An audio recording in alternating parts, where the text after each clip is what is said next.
আসসালামু আলাইকুম দর্শক বন্ধুরা, আমি আপনাদেরকে এখন এমন একটি জায়গাতে নিয়ে যাচ্ছি যেই জায়গাতে গেলে আপনারা মাথা ঘুরে উঠবে। কারণ একটি 14 বছর ছেলের সাথে প্রায়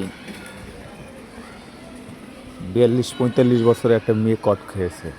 আজকে সরাসরি আমি দেখাবো, সেখানেই কিন্তু আমি যাচ্ছি। আসলে মহল্লায় আমি আসি না কখনো।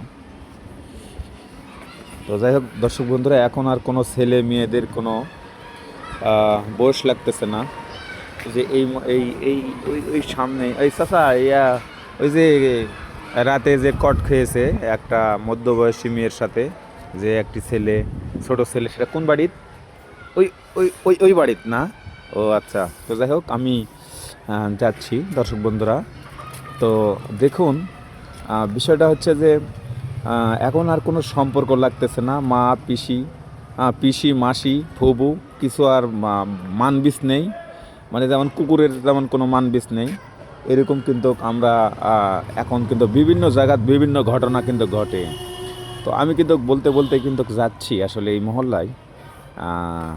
আমি আসি না কখনো, কিন্তু আজকে কিন্তু আপনাদেরকে দেখাবো যে যেই ছেলে মেয়ে কিন্তু কট খেয়েছে, শেষ পর্যন্ত এদের কি হবে, বিয়েও তো দেওয়া যাবে না।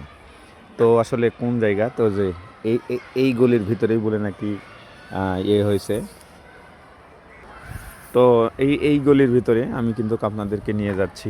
এই গলির ভিতরেই বলে নাকি যে ঘটনাটা ঘটছে, যে কট খেয়েছে। সিসি আসলে আমি দেখব যে ছেলেটার কত বড় আর মেয়েটাই বা কত বড়।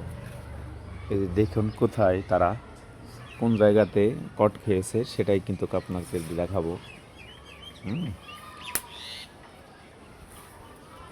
এই যে এই জায়গাতে আসলে বলে নাকি কট খেয়েছে। এই যে এই জায়গাতে, ঠিক আছে, এই জায়গাতে। কিন্তু তাদের এত ঠান্ডার মধ্যে তারা কিভাবে এই জায়গাতে এসে বেছে লেছে দেখুন। আর দুই পার দুই বাসা, মাঝখানে এই জায়গাটি পরিত্যক্ত জায়গায়।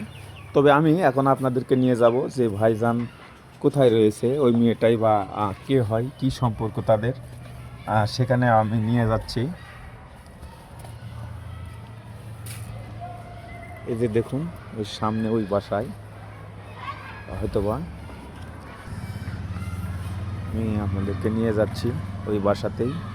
তবে দর্শক বন্ধুরা, একটি কথাই বলবো যে আসলে এদেরকে মারতে হবে, মার দিতে হবে। কারণ এরকম বয়সে আর এরকম একটা মেয়েই বা এরকম ছেলেকে এরকম কেন করবে? আর এখন কিন্তু ভাই এরকম ঘটনা কিন্তু প্রায় ঘটতেছে, ঠিক আছে। ও যে এই বাসা বলে নাকি, এই যে বাসা, আমি একটু ভিতরে যেয়ে আমি আপনাদের দেখাবো।